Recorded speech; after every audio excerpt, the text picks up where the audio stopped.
Hi guys. Hi folks. It is Friday's newsletter time.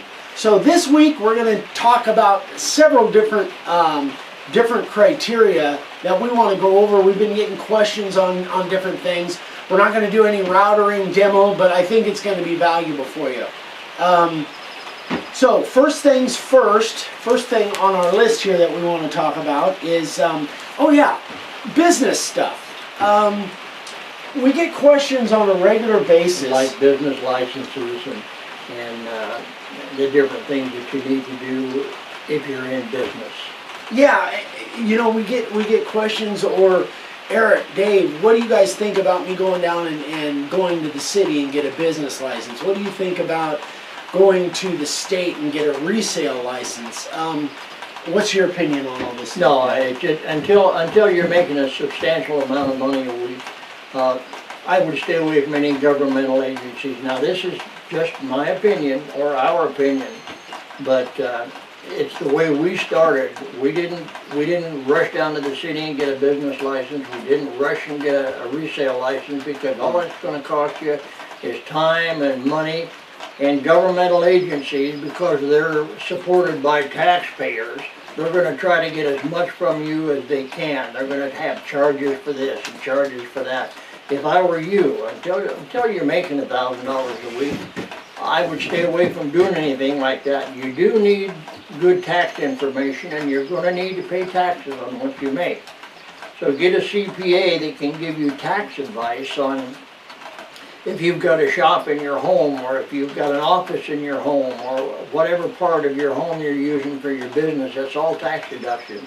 Almost anything that you spend is tax deduction. So get a CPA, good CPA for advice on that, but stay away from governmental agencies as much as possible. Again, you know, we're not attorneys, we're not accountants. We can only tell you what we did and what we suggest. I think it's a good idea for you to have some type of a software like QuickBooks. Works really well. Yes, it to does. Keep track of your expenses.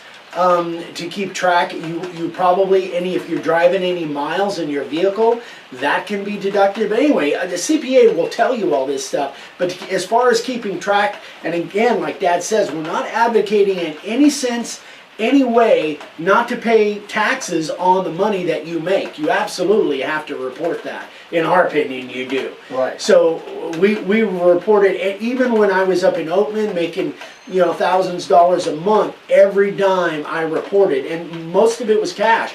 Every dime I put right on my taxes. We reported everything, and we suggest you do the same thing. Yeah, until you start making $1,000 a week or so, it's almost like free money. Don't get involved in governmental agencies and that kind of reporting. Get good information from a CPA, because tax avoidance and tax evasion are two different things. Tax evasion is illegal. Tax avoidance is a constitutional right you have to avoid paying whatever tax you can avoid paying, but not tax evasion. That's illegal. So that's our 2 cents on that. Again, just our opinion, but your number one goal when you get in business, your number one goal is create a good product and sell that product. That's it. So those are your 2 priorities, guys. Don't get the horse before the cart. Get good at making a good product and find a way to sell it, which is kind of leads us into our next deal here. Yeah, we're getting into some other stuff now. Yeah. That is as far as administration part of it. That's all we want to get across to you on that. Okay, so now we want to talk a little bit about marketing and some ideas for you guys on what you can do. Maybe thinking outside of the box a little bit, more than just flea markets and craft shows and dealers. Maybe think outside of the box a little bit. It really kind of brought to mind, we're doing the whole collaborations with other YouTube channels, and that's going really well, by the way. I'll probably have a report on that and how that's working sometime in the next month or 2. But beyond that, you can also think, and I was talking to one of our students on the phone the other day, but think about all of the businesses, guys, in your town or in your area. Think about, for instance, a local restaurant, maybe a local Mexican restaurant that you guys like to eat at. What if you went in there with a sign, showed them what you do? Number one, they might be used to seeing you because you're in there eating at their establishment, doing business with them. What if you offered to make them a nice business sign and you trade it out for meals? You're going to be spending that money anyway. And you know, that's where the negotiation is. You might make it for them as a collaboration just to get them to put your sign up to bring you business. I was talking to, who was it that was up in, that I was talking to about the fly shop? He had a local fishing Guy fly up shop. in Utah. Was that, I can't remember. But anyway, I was talking to one of our students the other day. He did that with a local fishing fly shop, you know, sports shop, fishing shop. And he went in and he made a nice business sign for them, and they're promoting his product and sending him a lot of He business. said he's staying busy just because of that. Yeah. Now you can do things like you can make a small sign, you know, welcome to El Lopez or whatever. You can make a sign saying, you know, your chef, your manager. You can make a sign the upstanding sign that says, "Please wait to be seated." There's hundreds of ideas for signs for restaurants that most restaurant owners, if you're offering to make the sign for them at no charge other than just trading it out, I think most of them would take you up on it pretty quickly, and you're not restricted to restaurants. You get cleaners and you Maybe get, nail salons where your nail wife gets her salons, nails done. you know, shoe stores, anything that's a local business that knows you spend your money there, that would be glad to trade out your value for their value on a sign. That's just a good way to do business. Yeah, it goes back to the old barter system. Why not collaborate with these local businesses? You know, they have foot traffic, people coming in. You're doing business with them anyway, and you've got a way that it's a win-win. There's just no way to lose Yeah, on it. when people come in and see the sign and they remark about it, you could have your information on it, or the owner could say, yeah, they made a nice sign for me, and give them your name and address or phone number. Right. It's just more business for you. It's an easy way to do business. Yeah, and it really is getting part of the community and getting the word out that you do these. So that's just another thought for you as far as just look around, guys. It's just a matter of keeping your eyes open and look around. There's lots of opportunity. Even after all these years, 40-some years in business, we still barter. We still do all the time. We still do business on a barter basis. We make a sign for somebody that has something that we want, and we trade it out. So we love to barter, have for 40 years. Yep, absolutely. Okay, so moving on to the next thing on our list.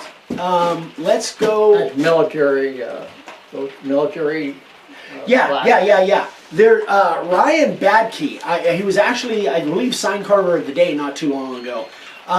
He sent me a link that I'm going to put in the description on here for the USMC logo.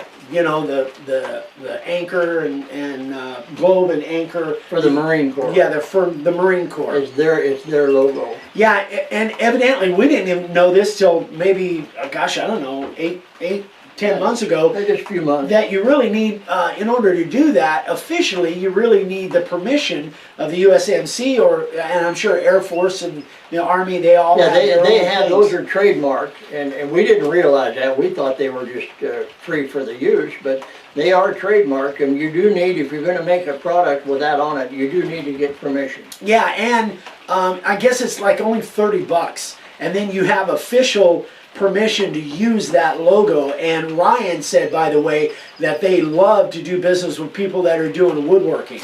So They love stuff made out of wood with their logo on it. So I'll put the link in the description down below. So if you're interested in doing that kind of thing, and I'm sure the same kind of links can be found for all of the armed services. I don't have those, but you can, the one for the USMC will be in the link down below. You can click on it and it takes you through the whole process. Pretty easy process. It takes a little while, but evidently it's you know, pretty easy, pretty simple deal. Now, premium members. Yes, premium members. I want to do any of you premium members out there, and if you guys have any questions on premium membership, let me know in case you're brand new to the channel. Let me know. But for those of you that are premium members, be sure every month, within the first couple days of the month, you should be getting an email that has your discount code that'll give you that 5% discount. If you're not getting those, be sure, if you don't get it within the first 2 or 3 days of the month, be sure and email me, call us, whatever, and make sure that we get that code, because we use an automated thing that sends that out. And sometimes it's kind of goofy. So if you need that code, number one, if you don't have it for the month of April right now, then let me know.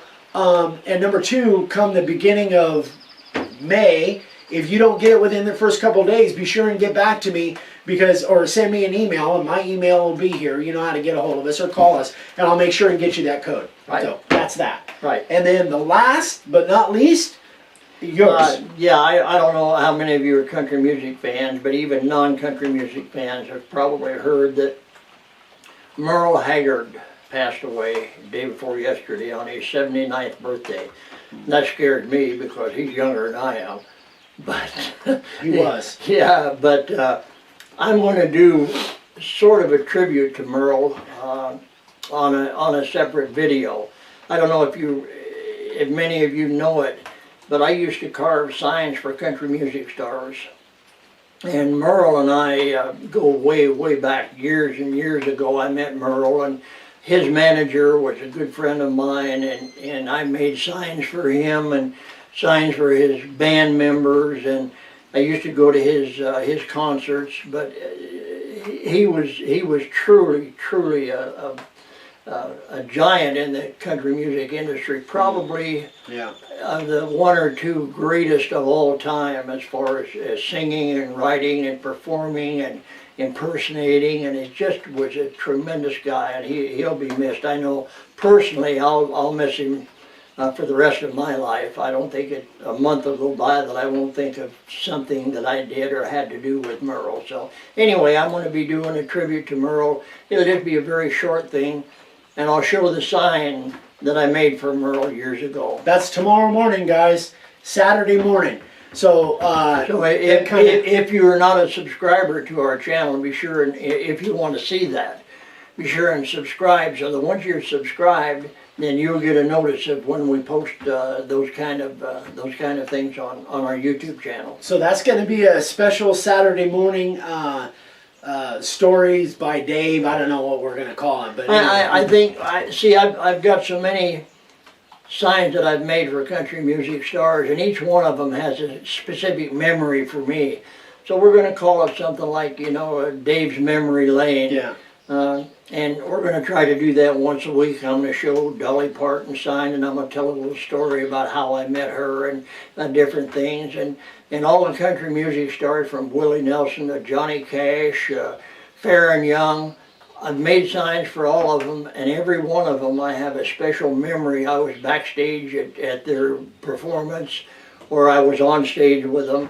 One way or the other, there will be a specific memory for each one of them, and that'll be every Saturday morning. Yeah, yeah. And by the way, not to diminish that at all, because that's going to be valuable. But, and I was thinking about this earlier. Think about how, when you were doing that, how you could have monetized that in order to sell signs if the internet was actually available back then. Exactly. But there's another marketing idea for you guys. I was thinking about it this morning. If we had had the opportunity and the availability of the tech that is involved now to be able to take those kinds of stories and moments and monetize that on all of the social media platforms, think about that. There's another possible marketing idea for you guys, that if you went and found celebrities that you were making signs for and got to meet them, think about how those would go over in a way to sell more signs. You could have sold a boatload of signs by literally using that. I was doing it just as a hobby, or something that I wanted to do because of my love of country music. But it could have been, had we known, it could have been monetized. I would have taken a lot more pictures had I known of the internet and the way it was going to develop, but it's here now, so we'll just take advantage of it now. All right, you guys. That is about it for today. I hope some of this stuff was valuable for you. If you have any questions, comments, you know how to get a hold of us. It'll be on the screen here. We're going to shut it down for today, and tune in tomorrow morning. You guys are going to like that. And then starting on Monday, coffee and questions again on Monday and Wednesday of next week. So everybody have a great weekend, and we will see you on tomorrow morning. Tomorrow morning. Yeah. Thanks, guys. Bye.